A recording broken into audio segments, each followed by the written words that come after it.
Assalamualaikum warahmatullahi wabarakatuh.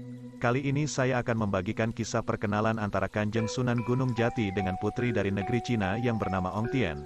Tapi sebelum itu mohon dukungannya dengan cara tekan tombol subscribe channel ini agar terus semangat untuk menyajikan kisah-kisah sejarah atau fakta lainnya. Dan saya ucapkan terima kasih buat yang sudah subscribe. Ayo kita lanjut ke kisahnya. Bermula dari ketika Raden Syarif Hidayatullah pergi ke daerah Nanking, Cina. Saat itu Sunan bergelar Maulana Insanul Kamil. Beliau pergi ke Cina sekaligus membuka pusat pengobatan dan juga melakukan penyebaran agama Islam.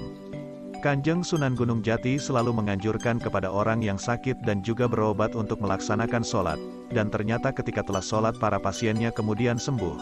Karena hal itulah beliau dianggap sebagai tabib yang sakti. Karena kemampuan Sunan Gunung Jati yang begitu hebatnya itulah kemudian ia dipanggil ke istana oleh Kaisar Cina yang bernama Kaisar Honggi. Uniknya, ternyata beliau di sana disuruh menebak salah satu putri raja yang sedang hamil.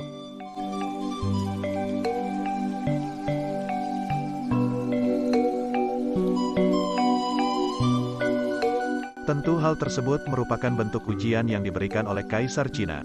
Kemudian Sunan Gunung Jati berdoa agar putri yang masih perawan tersebut benar-benar hamil. Ternyata doanya dikabulkan.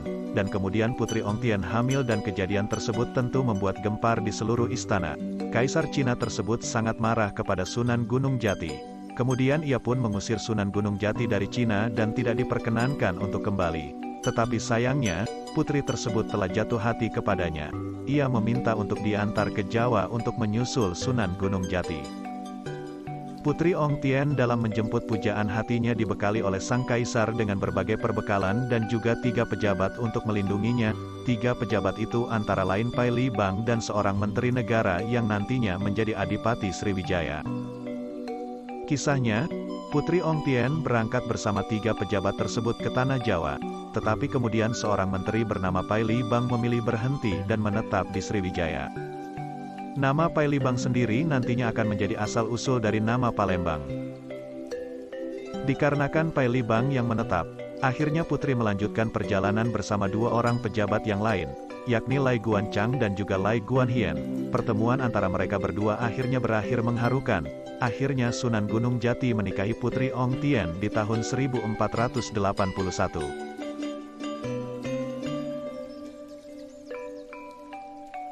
Pernikahan antara Raden Syarif Hidayatullah dengan putri Ong Tien berjalan dengan baik dan bahagia.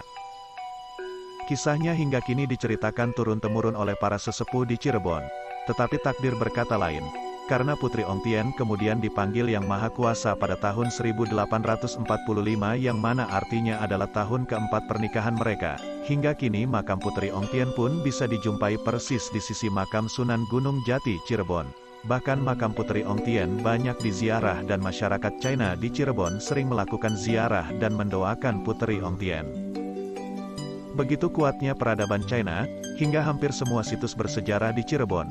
Dari ketiga keraton cukup banyak, diantaranya kompleks makam Sunan Gunung Jati, masjid-masjid agung, sampai taman air Goa Sunyaragi.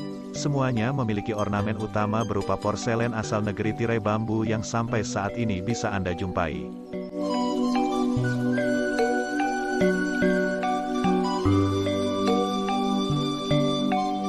Terima kasih sudah menonton dan mohon maaf bila ada salah nama maupun tempat, mohon dikoreksi di komentar ya. Sampai jumpa dan wassalamualaikum warahmatullahi wabarakatuh.